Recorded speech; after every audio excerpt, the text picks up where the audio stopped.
Hola chicos, espero que se encuentren muy bien. El día de hoy, desde el área de química, vamos a ver los temas de enlace químico y funciones químicas. Vamos a abordarlo a partir de la resolución de ciertos ejercicios.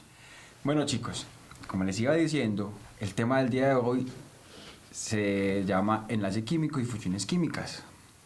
La idea es que podamos abordarlo directamente desde los ejercicios para que ustedes tengan metodologías para poder resolver y llegar a la respuesta correcta, ¿verdad? Entonces vamos a empezar por el tema de enlace químico con la siguiente pregunta. Nos muestran un contexto que nos dice: en la tabla a continuación se muestran los 5 elementos con su ubicación en la tabla periódica. Tenemos entonces que la tabla periódica nos muestra los elementos del flúor, el flúor, el boro, el circonio, el lutencio y el francio, ¿verdad? Entonces nos preguntan, el orden de mayor a menor electronegatividad de los elementos sería A, B, C o D, ¿cierto? ¿Por qué es importante tener en cuenta la electronegatividad en cuanto al enlace químico? Porque de acuerdo con la diferencia de electronegatividades de los elementos que se vayan a unir, entonces asimismo va a ser la característica de dicho enlace. Entonces es importante tener en cuenta cómo se modifica la electronegatividad en la tabla periódica. La electronegatividad, que como ya les dije, es la fuerza que une los átomos, genera los enlaces, crece de izquierda a derecha en la tabla periódica y de abajo hacia arriba. Es decir, los elementos más electronegativos van a estar en la parte derecha y en la parte de arriba, y los elementos menos electronegativos serán los que estén en la parte opuesta. Teniendo en cuenta esto, entonces ya tendríamos unas opciones que descartar, por ejemplo la opción C y la opción D, donde se empieza el conteo de los elementos de mayor o menor electronegatividad por el francio, teniendo en cuenta que este está en el lado opuesto del elemento más electronegativo, entonces este no podría empezar la respuesta por esta opción. Nos quedan únicamente la opción A y B, que únicamente cambian en la posición del lutencio y del circonio. Para esto es muy importante tener en cuenta lo siguiente: todos los elementos que se encuentren en los periodos 6 y 7 de la tabla periódica se van a encontrar específicamente con las propiedades de los elementos ubicados en el grupo 3B, es decir, en esta parte que les muestro acá en la diapositiva. Teniendo en cuenta esto, lo que quiere decir es que el lutencio está tanto más abajo como más a la izquierda que el circonio. Por lo tanto, el circonio va a ser más electronegativo que el lutencio. Con esto podríamos resolver entonces que la respuesta será el orden de mayor a menor electronegatividad de los elementos. Empezará por el flúor, luego el boro, seguido por el circonio, el lutencio y por último el francio. La respuesta correcta sería la B. Luego nos preguntan también lo siguiente: el orden de menor a mayor radio atómico de los elementos sería. Bueno, el radio atómico, chicos, es el tamaño, por decirlo de alguna manera muy sencilla, el tamaño de todos los elementos, ¿cierto? De cada átomo. Este radio atómico es una propiedad periódica que crece inversamente a la electronegatividad. Es decir, que como ya dijimos, la electronegatividad crecía de izquierda a derecha y de abajo hacia arriba en la tabla periódica, pues entonces el radio atómico va a crecer de derecha a izquierda y de arriba hacia abajo. Bien, teniendo en cuenta que nos piden el orden de menor a mayor radio atómico, pues entonces nos estarían pidiendo, en otras palabras, que los ubicáramos de mayor a menor electronegatividad, siendo esta la propiedad inversa al radio atómico. De acuerdo con esto, pues entonces la respuesta va a seguir siendo la misma. El elemento más pequeño, el de menor radio atómico, es decir, el más electronegativo, sería el francio, el flúor. Y por otro lado, pues entonces el elemento más grande y con menos electronegatividad sería el francio.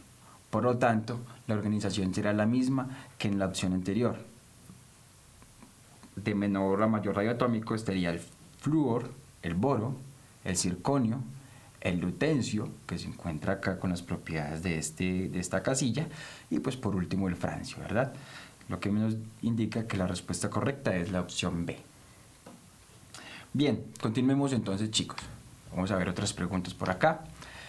Vemos esta pregunta es un poco interesante porque ya nos empieza a mostrar información en una tabla que tenemos que estudiar para poder llegar a la respuesta correcta, ¿cierto?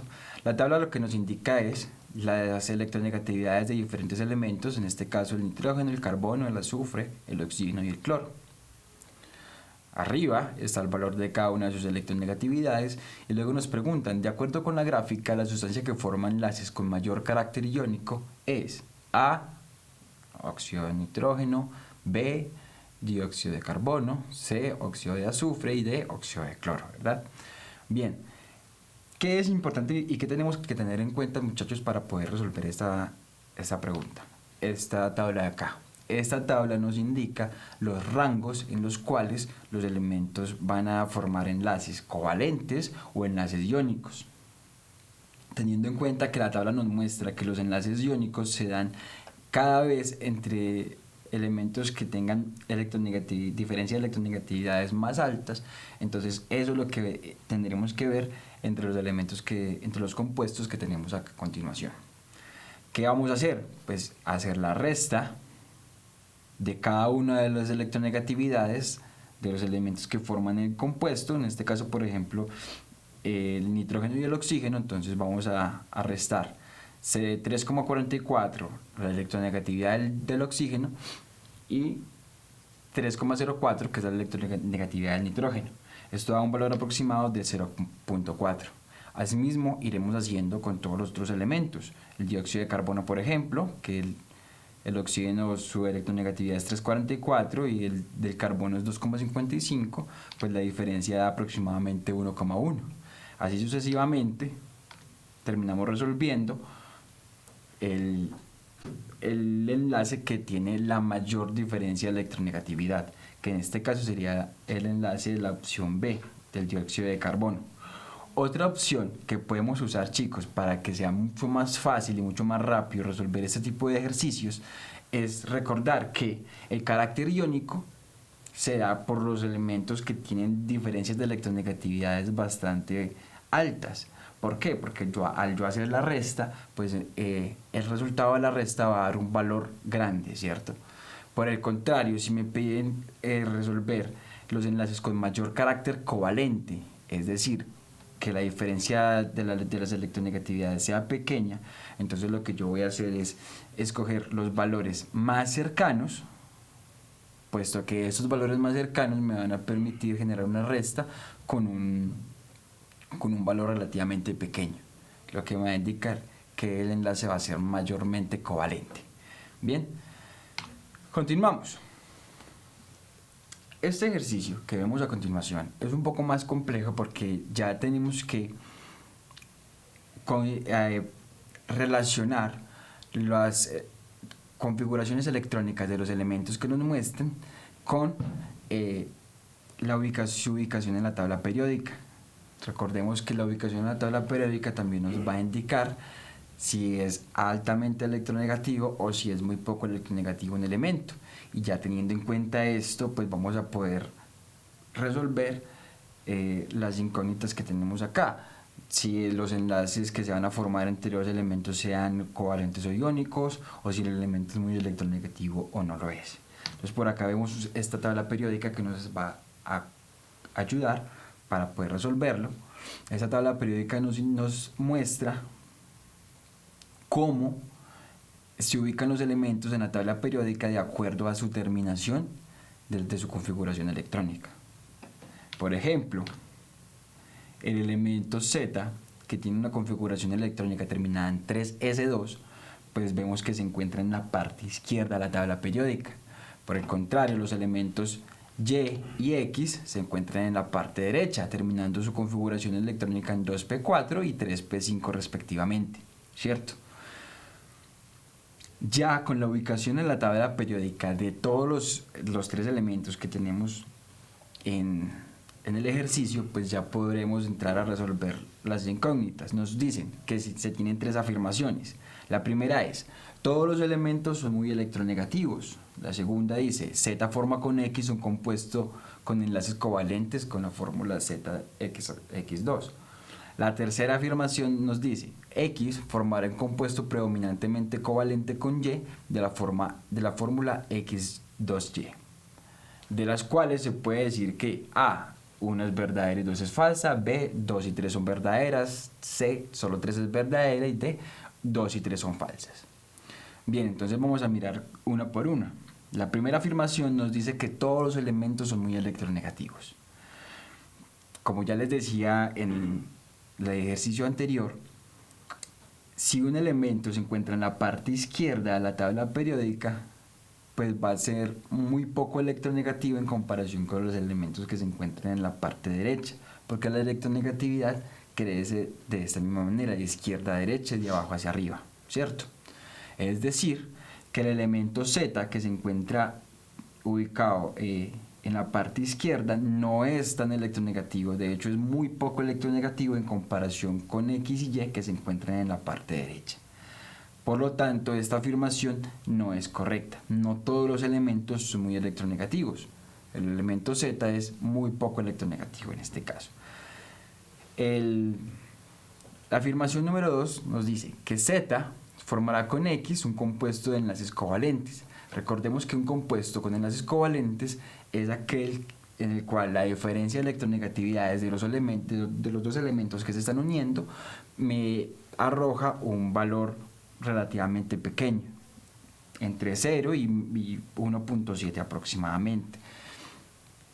Esto se da cuando yo tengo, como les digo, valores pequeños de electronegatividad, o más que pequeños, que son valores cercanos entre sí. Esto, como lo voy a ver en la tabla periódica, los elementos que se encuentren cercanos. Los elementos que se encuentren cerca van a tener electronegatividades relativamente iguales, lo cual va a hacer que la resta de las electronegatividades de estos dos elementos, cuando yo genero un compuesto, pues me forme un enlace covalente con un valor de la diferencia de electronegatividad bajo.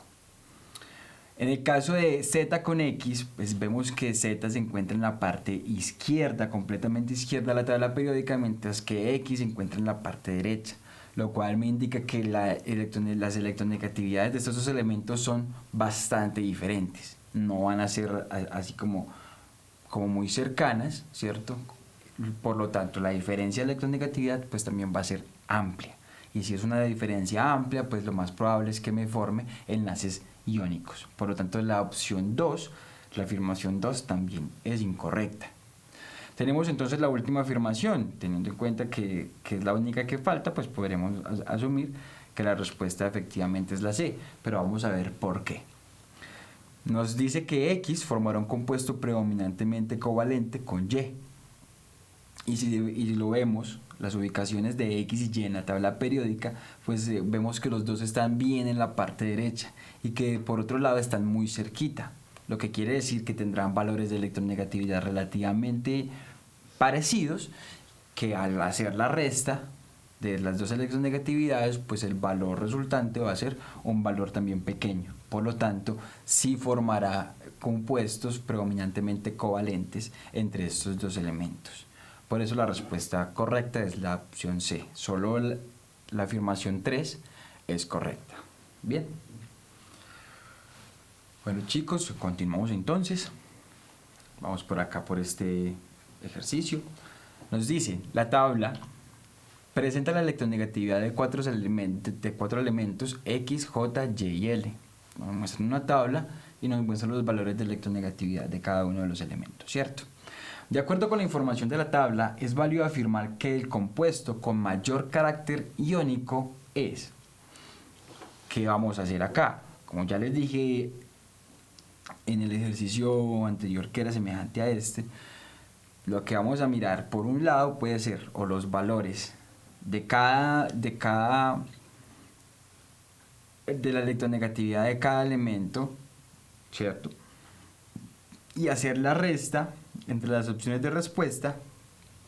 Esa sería una opción, o la opción más rápida es observar los valores más alejados de la electronegatividad, puesto que estos, al ser más alejados, pues me van a generar, al restarlos, un valor de diferencia de electronegatividad grande. En este caso, los valores más alejados son X, con una electronegatividad de 4.0, y Y, con una electronegatividad de 0.9. Puesto que son los valores más alejados, teniendo en cuenta los otros valores de la tabla, pues entonces el compuesto con mayor carácter iónico será efectivamente la opción que tengan estos dos elementos, es decir, la opción D. La segunda pregunta nos dice: de acuerdo con la información de la tabla, ¿es válido afirmar que el compuesto con mayor carácter covalente es? Entonces, va a pasar lo mismo, chicos.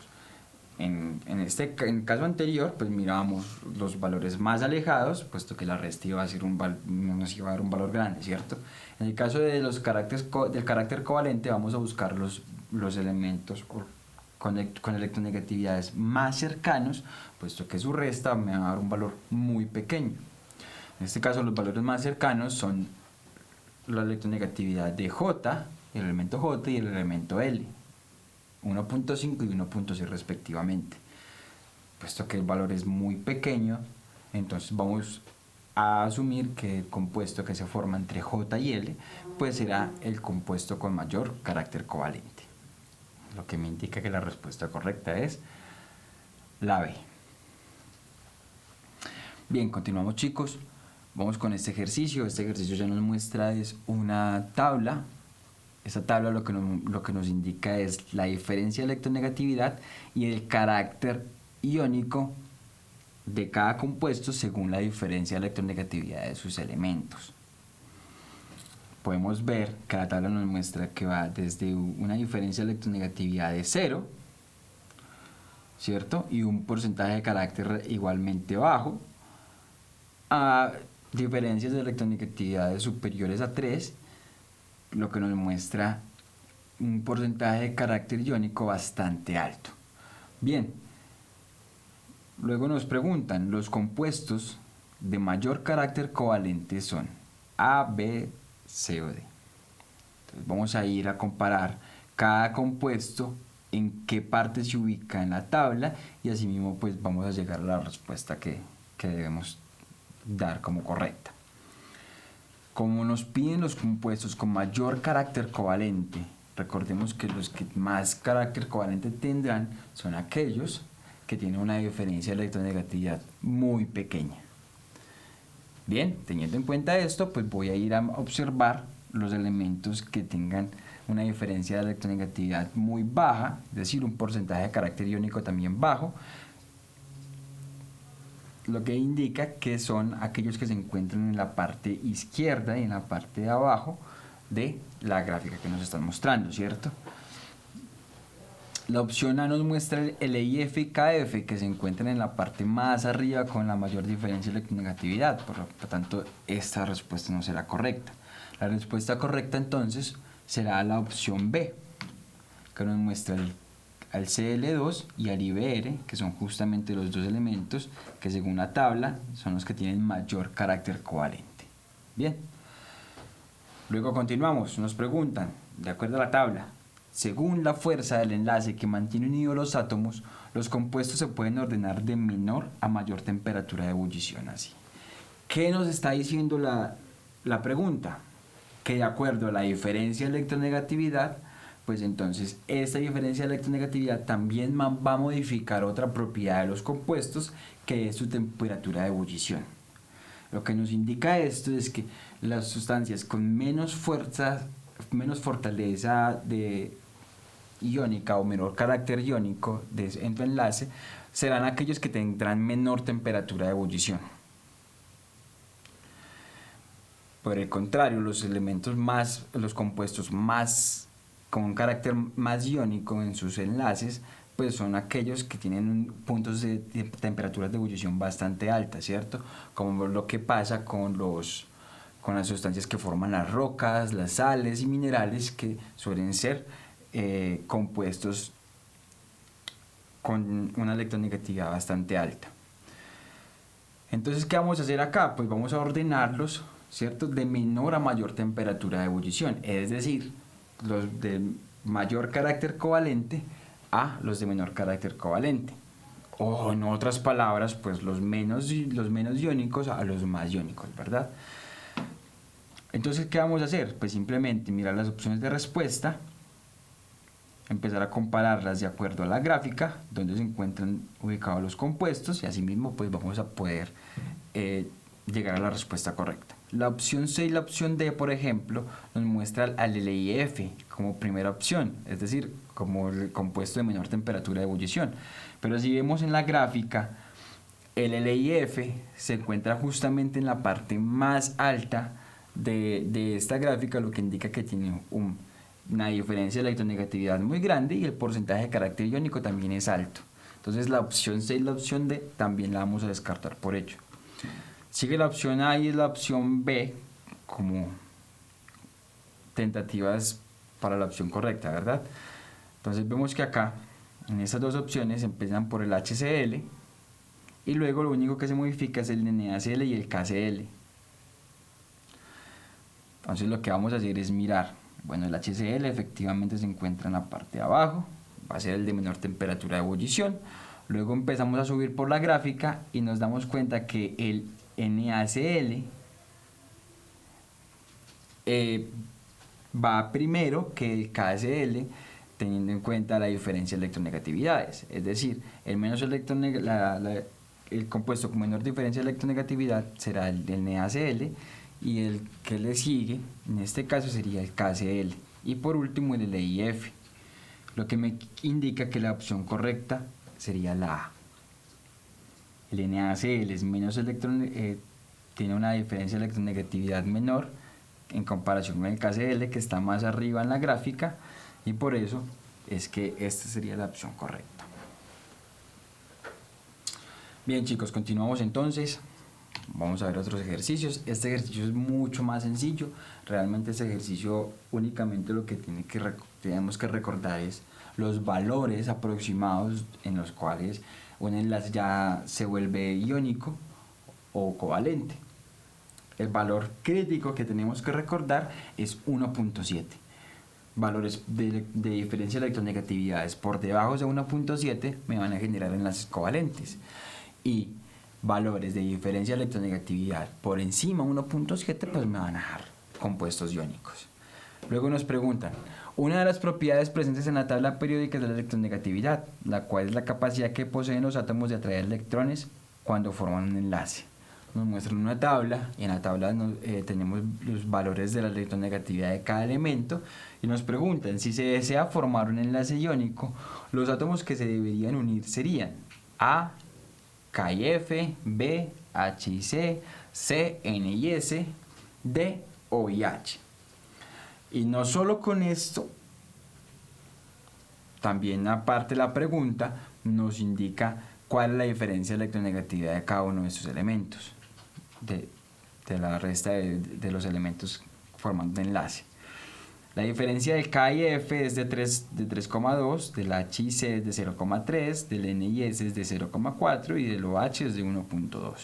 Por lo tanto, pues ya de manera muy sencilla podemos resolver la pregunta teniendo en cuenta que si el valor es mayor a 1.7, pues es aquella sustancia la que formaron enlace iónico. En este caso sería la opción A. Bien, continuamos. Chicos, antes de continuar, eso es lo que les quiero mostrar. Van a haber ejercicios en los cuales la respuesta va a estar de manera muy evidente, ¿cierto? Simplemente con una buena lectura vamos a poder llegar a cabo con la respuesta correcta. Y hay otros ejercicios en los cuales la respuesta no es tan evidente y tendremos que hacer semejanzas con la información que tenemos en el ejercicio y con la información que debemos haber recordado pues de nuestra preparación para el examen, ¿verdad? Entonces tengamos muy en cuenta eso, tengamos muy en cuenta lo que es la parte de la comprensión lectora y la comprensión de tablas y gráficas, ¿cierto? De acuerdo a cómo se modifiquen sus valores en ella. Continuamos por acá, otro ejercicio que nos muestra la relación entre las configuraciones electrónicas y los tipos de enlaces que se forman. Entonces otra vez volvemos a mostrar la gráfica, esta tabla periódica que nos muestra la ubicación de los elementos de acuerdo a cómo se terminan sus configuraciones electrónicas, nos va a ayudar. Luego nos dicen, a continuación se muestra la configuración electrónica de algunos elementos. Está la configuración del Ca calcio, del cloro, del hierro, del azufre y el hidrógeno. Luego nos preguntan, el compuesto que es formado a través de un enlace covalente nos dan opciones A, SCl, B, CaCl2, C, FeS4, D, Ca2S3. Bien, ¿qué debemos hacer entonces, chicos? Mirar las configuraciones electrónicas de cada elemento, observar en qué parte se encuentran en la tabla periódica y asimismo determinar si están muy lejos, pues formar enlaces iónicos. Si están muy cerca en la tabla periódica, formarán enlaces covalentes. Bien, el SiCl, el azufre, termina en su configuración electrónica en 3p4 y el Cl en 3p5, lo que quiere decir que están muy cerquita. Entonces es una de las opciones que puede ser tentativamente correcta. Seguimos con la siguiente, CaSl, el Ca, calcio, termina su configuración electrónica en 4s2, mientras que el Cl la termina en 3p5. Si lo vemos en la tabla periódica, pues están muy alejados. El calcio se encuentra en el grupo 2, mientras que el cloro se encuentra en el grupo 7A de la tabla periódica. Entonces están bastante alejados, por lo tanto no son viables para generar enlaces covalentes. Luego sigue la opción C, el hierro y el azufre. Lo mismo, la terminación de la configuración electrónica del hierro es de 3d4, mientras que el azufre es 3p4. Si lo vemos acá con la ayuda que les estoy poniendo, pues vemos que el hierro se encuentra en el centro de la tabla periódica, mientras que el azufre se encuentra en la parte derecha. También están alejados. Lo más probable es que no formen enlaces covalentes. Y pues por último, el calcio y el azufre, que también pasa lo mismo. Uno está en un extremo, en el extremo izquierdo, en el caso del calcio, y el azufre está en el extremo derecho. Por lo tanto, no formarán enlaces covalentes. La única opción que es viable sería la opción A, que nos muestra el SCl. Entonces, chicos, ¿es importante tener en cuenta la posición del elemento en la tabla periódica? Sí. Es importante recordar cómo puedo yo relacionar las configuraciones electrónicas con la tabla periódica. Sí, porque ya solo con esta información vamos a poder determinar si el enlace puede ser covalente o iónico. Una pequeña clavecita también, que aunque es una clave que es buena, también requiere que tengamos mucha información grabada en nuestra mente, en el caso de los elementos de la tabla periódica. ¿Cuál es la información? Cuando yo tengo dos elementos unidos, si uno de ellos es un metal y el otro es un no metal, lo más probable es que se formen enlaces iónicos, como en el caso de la opción B, C y D, que muestran el calcio y el cloro unidos al hierro y al azufre y al calcio y al azufre. El calcio y el hierro son metales, mientras que el cloro y el azufre son no metales, por lo tanto forman enlaces iónicos. Mientras que, por el contrario, si estoy uniendo dos enlaces dos átomos no metálicos, el enlace que se va a formar va a ser covalente, porque como son dos no metales, pues se van a encontrar en la parte derecha de la tabla periódica, es decir, se van a encontrar muy cerca. Y si están muy cerca, pues lo repito, las diferencias de electronegatividades van a ser pequeñas y el enlace va a ser covalente. La siguiente pregunta nos dice, de acuerdo con los enlaces que mantienen unidos los átomos de las moléculas, ¿cuál de las siguientes sustancias es más volátil? Entonces volvemos a lo mismo de ahorita, que nos mostraba, era el caso de ordenar los compuestos de menor a mayor punto de ebullición. Una sustancia volátil es aquella que puede pasar a estado gaseoso de manera relativamente más sencilla que otra. Un caso muy práctico sería el caso del agua y el caso del etanol. El agua ebulle a 100 grados Celsius, por el contrario el etanol ebulle más o menos entre los 74 y 76 grados Celsius, es decir, una temperatura mucho más baja. De estas dos sustancias, la sustancia más volátil pues es el alcohol, que logra pasar a estado gaseoso a una temperatura mucho más baja. Es decir, lo mismo que la pregunta anterior. Lo que nos están preguntando es la sustancia que tiene menor punto de ebullición, ¿cierto?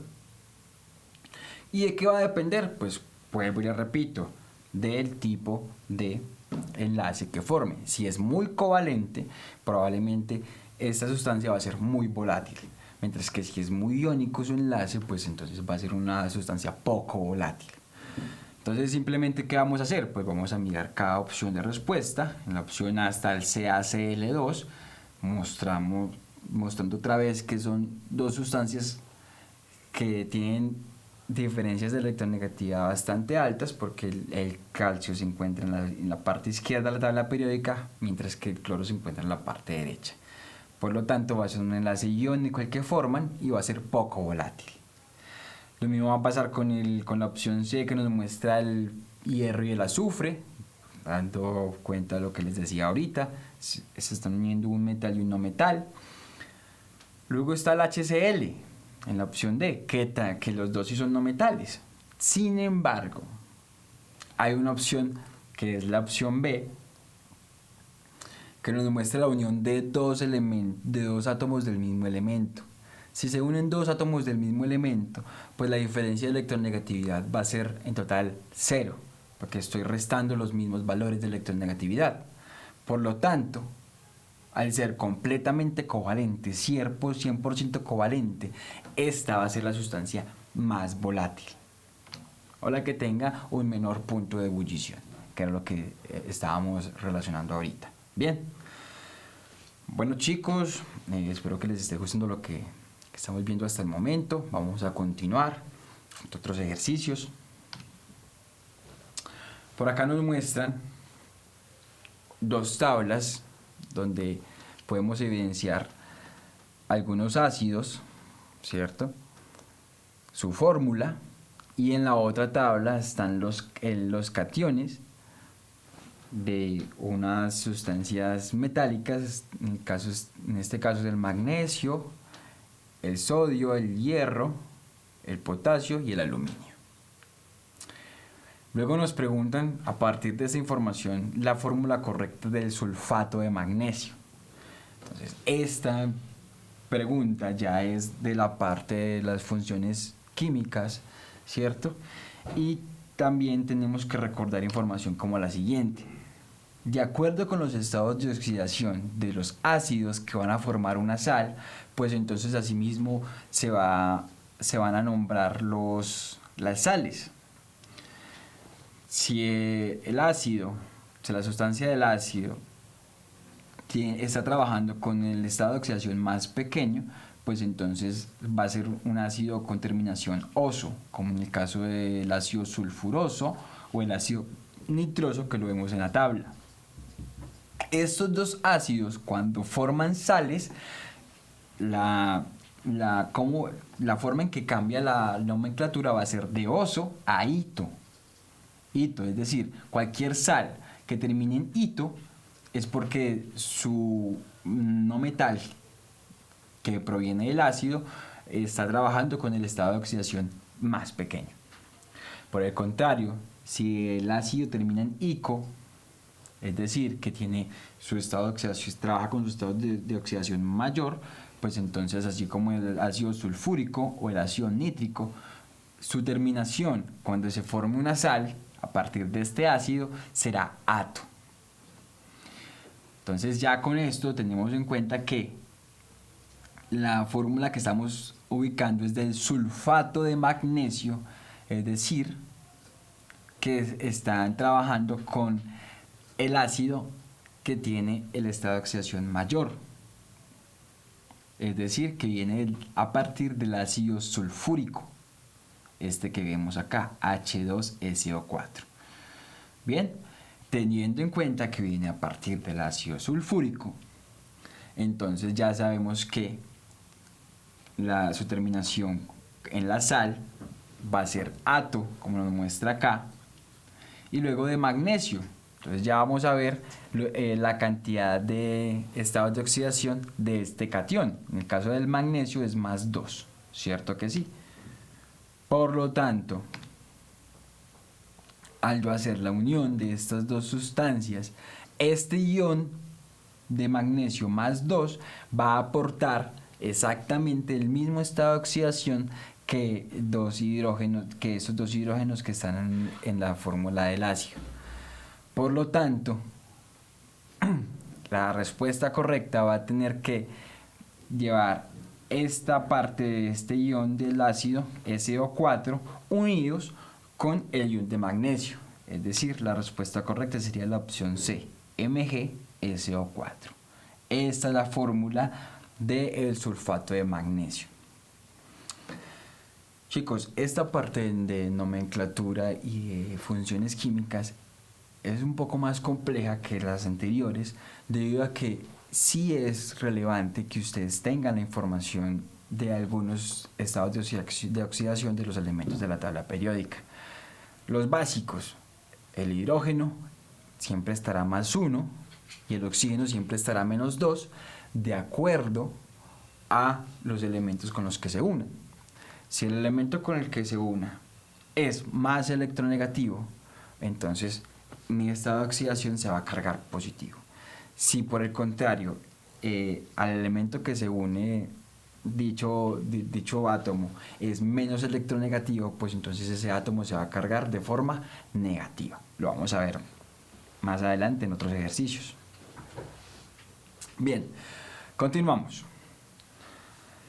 Nos muestra un esquema, ¿cierto? En ese esquema es el esquema de formación de los compuestos inorgánicos, óxidos, hidróxidos, ácidos y sales, que son como las familias principales. Nos preguntan, de acuerdo con el esquema, si se quiere producir el ácido oxácido, como el H3PO4, el no metal del cual se debería partir es A, hidrógeno, B, oxígeno, C, agua, D, fósforo. Esta respuesta también es bastante simple, teniendo en cuenta que el hidrógeno y el oxígeno, como lo vemos acá en la tabla, son los que se unen al elemento para darle ¿cómo decirlo?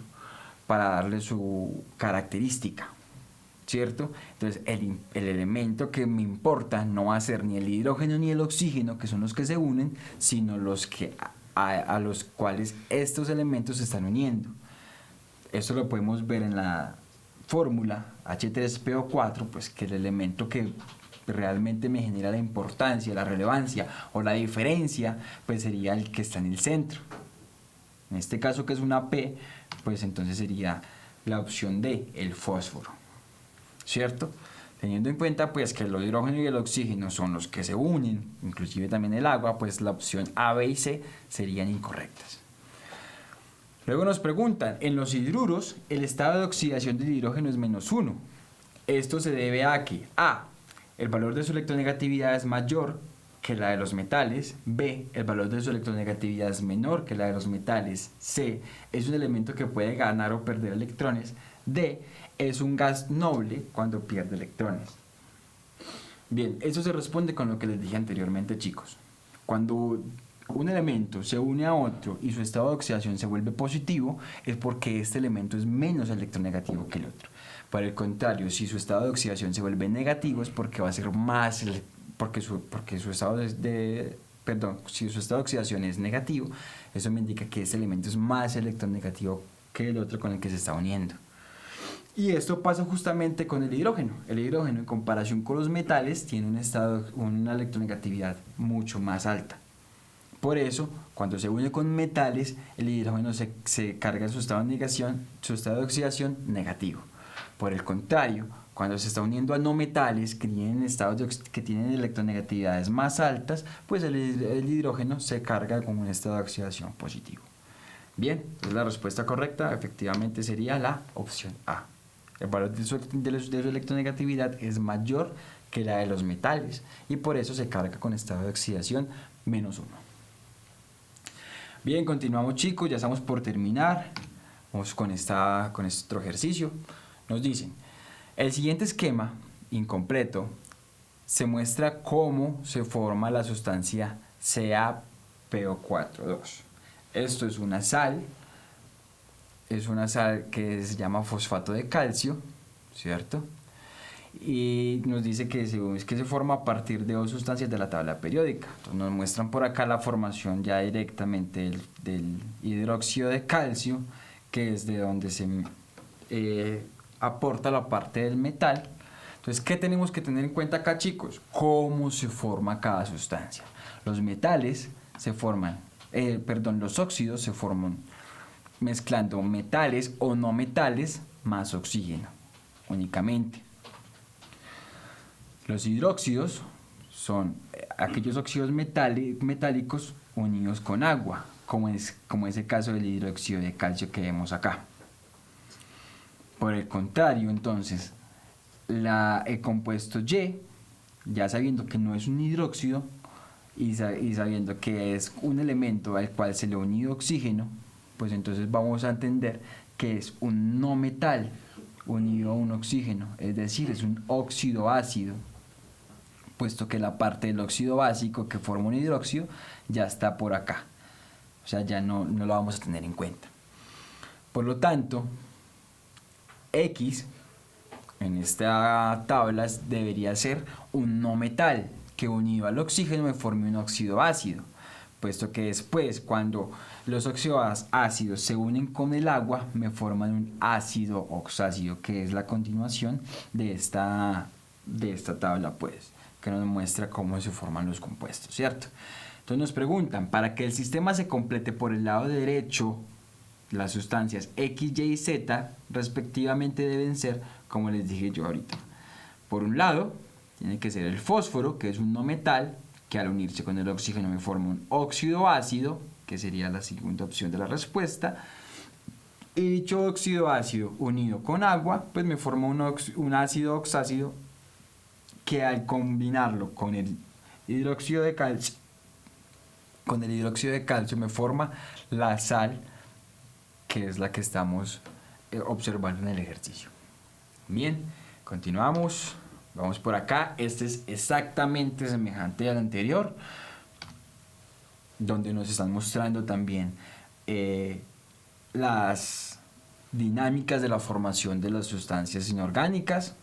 Entonces nos preguntan, teniendo en cuenta cómo se forman las funciones químicas inorgánicas, de las siguientes opciones, aquella que muestra cómo se forma el cromato de potasio, K2CrO4, es. Entonces acá vamos a empezar a relacionar lo que vemos acá, estas opciones, con esta tablita que tenemos aquí. Entonces lo primero que vemos es esto, que tiene que haber un metal y un no metal. Aunque el cromo, chicos, en la tabla periódica está del lado de los metales, el cromo es un elemento muy particular que tiene una capacidad de actuar como metal o como no metal dependiendo de las sustancias con las cuales se esté uniendo. Entonces él puede generar estados de oxidación tan altos que se puede pasar como un no metal. Por eso se usa de esta manera y por eso también forma sales. Entonces por un lado está la parte de metal y no metal, luego está esto, lo que va formando un óxido básico y un óxido ácido, y por último pues los hidróxidos y los ácidos oxácidos, ¿cierto? Pero más importante además de eso es tener en cuenta qué es lo que se le va agregando paulatinamente a cada sustancia. Luego de los metales y los no metales en los puros, yo le agrego oxígeno para volver los óxidos. La opción B lo que les agrega primero es agua. De hecho la opción B, la C y la D, lo primero que se les agrega es agua. Esto ya me va a incapacitar esas opciones, me las va a inhabilitar. Entonces es importante tener en cuenta esto. Primero van los oxígenos para formar los óxidos y luego de que se formen los óxidos, ahí sí entra el agua a trabajar como tal para formar los que son hidróxidos y ácidos que finalmente terminan combinándose para formar la sal que estoy trabajando, ¿cierto? Entonces la opción de la formación que muestra correctamente la unión del metal y el no metal con el oxígeno y luego con el agua, pues es la opción A, como lo vemos acá. Bien, chicos, esta es la última pregunta. Nos dice la siguiente pregunta a continuación. En la molécula tradicional se utilizan los siguientes prefijos y sufijos para nombrar los diferentes compuestos. Entonces nos muestran una tabla con la cual nosotros vamos a utilizar para llevar a cabo la nomenclatura de una sustancia que tiene diferentes estados de oxidación. Cuando tiene un solo estado de oxidación, vemos acá la tabla, se va a llamar el sufijo ico. Si tiene dos estados de oxidación, el estado más pequeño se va a llamar oso, el mayor se va a llamar ico. Si tiene tres estados de oxidación, el menor, el más pequeño se va a llamar hipooso, con un prefijo hipo, sufijo oso. Luego el siguiente va a ser oso y por último va a ser ico. Si tiene cuatro estados de oxidación, pues va a ser el más pequeño hipooso, el que le sigue va a ser oso, el tercero estado de oxidación va a ser ico y el cuarto estado de oxidación va a ser per, su sufijo per y su prefijo per y su sufijo ico. Además de eso, la misma pregunta nos hace un recuerdito acá pequeñito. Nos dice, los números de oxidación de los átomos del ion de sodio es +1 y el carbono son +2 y +4. Es decir, que el carbono tiene dos estados de oxidación y el sodio tiene un solo estado de oxidación. Luego nos dicen, por ejemplo, la sal CaSO4 o sulfato de calcio tiene un no metal con 3 estados de oxidación. Es decir, que el azufre tiene estados de oxidación de +2, +4 y +6, de los cuales se trabaja con el mayor, +6. Por eso tiene la terminación ato. Y un no metal con un solo estado de oxidación, +2, que hace que termine su nombre en ico. Así pues, el compuesto recibe el nombre de sulfato cálcico o sulfato de calcio. Según lo anterior, el nombre que recibiría la sal Na2CO3 sería, entonces, ¿qué vamos a hacer? Observamos el compuesto, tenemos que recordar los estados de oxidación para saber con qué estado de oxidación está trabajando el carbono. En este caso, pues ya sabemos que el sodio tiene un solo estado de oxidación que es +1. Como hay dos sodios, pues entonces +1 por 2 sería +2 y el oxígeno -2 por 3 oxígenos sería -6. Tenemos que aproximar esta ecuación a 0, por lo tanto el valor del carbono deberá de ser de +4. Claro, +4 más del carbono +2 del sodio sería un valor total de +6, que restándolo con el estado de oxidación del oxígeno que es -6, pues entonces me va a dar el equilibrio en la función química. Teniendo en cuenta que el estado de oxidación con el cual trabaja es +4, es decir, es el mayor, puesto que tiene dos estados de oxidación con lo que nos dijeron acá, entonces, si viene del ácido carbónico, entonces su terminación como sal será carbonato. Y finalmente pues le ponemos el estado de oxidación del sodio, que como es un solo estado de oxidación va a ser con su sufijo ico, por lo tanto va a ser carbonato sódico. Tenemos las últimas dos preguntas, y ahora sí son las últimas dos, que se generan a partir de la siguiente tabla. Entonces en la tabla nos muestran diferentes sustancias, unos son unos compuestos, otros son unos elementos y nos preguntan, de los compuestos dados en la tabla, aquellos que corresponden a las sales son, entonces acá que hay que tener en cuenta y que hay que recordar, que cómo se forma una sal. La sal se forma a partir de la unión de ácidos e hidróxidos y su estructura será primeramente un metal, luego un no metal y por último un oxígeno, que puede ser opcional porque pueden haber sales oxisales, es decir, que contienen oxígeno, y sales aloideas que no contienen oxígenos. Entonces lo más importante es reconocer si hay un metal y un no metal en la fórmula. De los compuestos, aquellos que corresponden a sales son, la opción A nos dice 3, 7 y 8. Vamos a ver que la opción 3 son dos metales, hidrógeno y cloro. Por lo tanto, esta opción no corresponde a una sal. 1, 2 y 6. La opción 1 es el hierro solo. Por lo tanto, no podemos decir que esto es una sal. Es un elemento único. C, 10 y 12. Entonces 10 y 12 nos dice porque están formados con un elemento metálico y un elemento no metálico diferente al oxígeno. La opción 10 está el NaCl. El Na es un metal, el Cl, que el cloro, es un no metal, por lo tanto sí cumple con la opción con la formación de un metal, de una sal, perdón. Y está la opción el 12, que es NaSO4, Na2SO4. Lo mismo, el Na es un metal, el sodio es un no metal, el sodio no, el azufre es un no metal, y pues el oxígeno es un opcional. Por lo tanto, la opción correcta sí es la opción C. Estas dos compuestos son los únicos que tienen la característica de una sal. Bien, ya esta última sí es mucho más sencilla, chicos.